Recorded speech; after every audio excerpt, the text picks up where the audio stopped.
Ina amfani da wannan dama ina baiwa 'yan tamsiliyan mu haƙuri. Wannan babbar magana ce.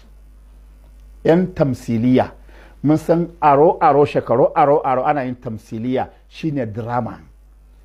Drama iri ana yi na kowane yarurruka a duniya, kowane kabila.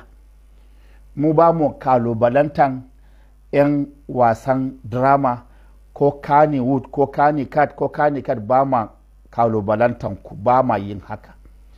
A cikinku akwai mutanen kirki kwarai da gaske, masu addini, masu imani, masu taimakawa addini. Haka Allah ya kaddara muku, sana'a ce. Mu kiran da za mu yi a madadin wannan gidan talabijin, ku sake inganta mana wa'annan dramomi, ku karantar da yaranmu matasa harsunanmu da al'adunmu da ɗabi'anmu da addininmu. Ku musulmai ne, 'ya'yanmu ne, ƙannanmu ne, abokananmu ne, 'yan uwanmu ne, a cikinmu kuka fita. Muna yi muku fatan alheri ga baki ɗaya, mu gudu tare, mu tsira tare. Inda ba daidai ba a gyara, don Allah a gyara. Wannan shine sako na ƙarshe.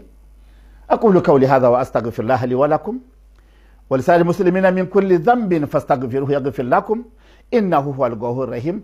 Ina matukar godiya ga shugaban gidan wannan talabijin mai albarka, wato Al-Irshad, bisa jagorancin shugabanmu, jagoranmu Fadil Sheikh Muhammad Sani Yahya Jingir, da kuma sauran mukarraban wannan tafiya, da kuma daraktocinmu da sauran producer namu. Ina mutukar godiya a munasaban da Allah ya haɗa mu yau a gasan karatun Alkur'ani mai girma kashi na 26, wanda yau an baza kolin karatun nan a babban birnin jiha na Damaturu, cibiyar mulki na jihar Yobe. Yau kuma gashi har an same ni a zaure na, mun yi amfani da this very important opportunity. Allah ya tasirantar da irin wa'annan karatu. Allah ya sa mu gama wannan taro na musabaka lafiya, kuma Allah Ubangiji ya ba mu daraja da lada na Alkur'ani mai girma. Assalamu alaikum wa rahmatullahi wa barakatuh.